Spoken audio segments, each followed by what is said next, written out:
kandi ibintu bikomeje kugorana muri filime yacu Ibanga. Ibibazo bikomeje kuba ibibazo muri filime yacu Ibanga. So guys, nongeye kukwikaza hano kuri Venke Impa, ndetse niba utarakora na subscribe nkaba nkushishikaza kugira ngo ube wakora subscribe tukomeze tugendane mu bindi bikorwa byose tuba turukora umunsi ku munsi. So guys, murabizi ko tugeze kuri episode ya 88 ya filime yacu Ibanga, kandi niba nawe uri umunyamuryango wa Miss Nyambo, ese nkwibariza tubaza uransubiza, ese wowe ni Yori, Killaman ndetse na Tereza ndetse na papa Killaman, iyo ubabonye ubabona ute? Ese wowe iyo wibaza ngo papa Killaman naza gufatwa ko yaguze Killaman akamurera ndetse akabikora umugore watabizi, azabyakira ute? Ese wowe iyo ubonye wishize mu mwanya papa Killaman ubona wakora iki? Uri muri iyi situation papa Killaman arimo muri kino gihe, wowe wakora iki? Ese nkawe uri Tereza muri kano kanya wakora iki? Ese nk'ubu ibaze nk'ubu Killaman amenye ko aba bana nabo atari ababyeyi be, we yakora iki? Ese yabyakira ute? So guys, murabizi ko ikintu cy'igikomere kibabaza, kandi murabizi ko iyo umuntu aba yizeye umuntu akamuhemukira nabyo bimurya.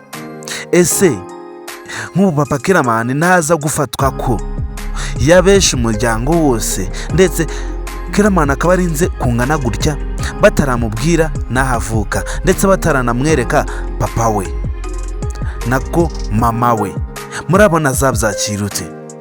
Ese Tereza we azasobanurira iki niyo uri ko yari afite murumuna we wari uba mu mujyi, kandi kuva kera hose mu bwana ataramuzi? Ese Tereza we azabisobanura ute niyo uri? So guys, rero nimba uri umukunzi wa filime yacu Ibanga, ndetse ukabona kunda Ibanga, ndetse ukaba uri umunyamuryango wa Miss Nyambo muri rusange, ndetse ukaba waranakoze subscribe hano kuri Venke Impa, ndagushimira. Nawe utarakora subscribe nkaba ngushishikaza kugira ngo ube wakora subscribe hano kuri Venke Impa, kugira ngo dukomeze tugendane mu zindi behind scenes zose za filime yacu Ibanga. Kandi niba uri umunyamuryango wa Miss Nyambo, ndetse ukaba uri umunyamuryango wa filime yacu Ibanga, ndetse ukaba warabaye umunyamuryango wa Venke Impa, ndagushimira, wahisemo neza. So guys, kandi murabizi ko tugeze kuri episode ya 88 ya filime yacu Ibanga, kandi nubwo biri kugorana muri kino gihe episode mukayibona mutinze cyane kurusha uko mwayibonaga, muzabyihanganira. Natwe murabizi ko turi abantu, murabizi ko natwe tudakora nk'Imana, kandi niba ukunda Ibanga kubyihanganira byo uzabishobora. So guys, rero murabona ko papa Killaman ari mu mazi abira, papa Killaman ari mu byago. Ese Killaman azabifata ute namara kumenya ko atari se? Ese mama Killaman we azabyakira ute namara kumenya ko umugabo we yamubeshe zino myaka zose ko Killaman ari umuhungu we kandi atari umuhungu we? Ese murabona papa Killaman icyemezo cyari gukora cyo gushaka Tereza ngabe yamugira nabi atari cyo?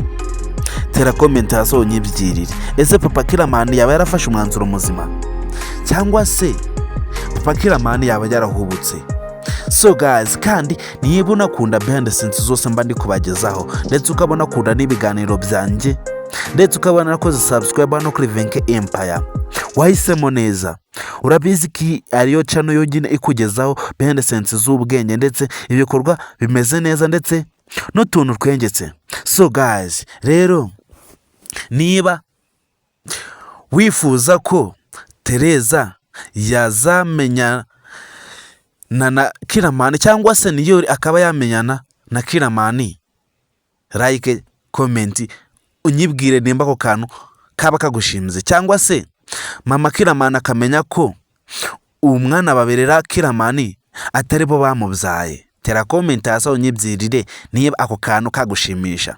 So guys, rero nagutinze twongere duhure kuri episode ikurikira, kandi murabizi ko tubakunda, niyo mpamvu tuba turano tubageze ibikorwa byose bya filime yacu Ibanga, kandi muri abantu b'intwari ndabashimiye, murakoze cyane.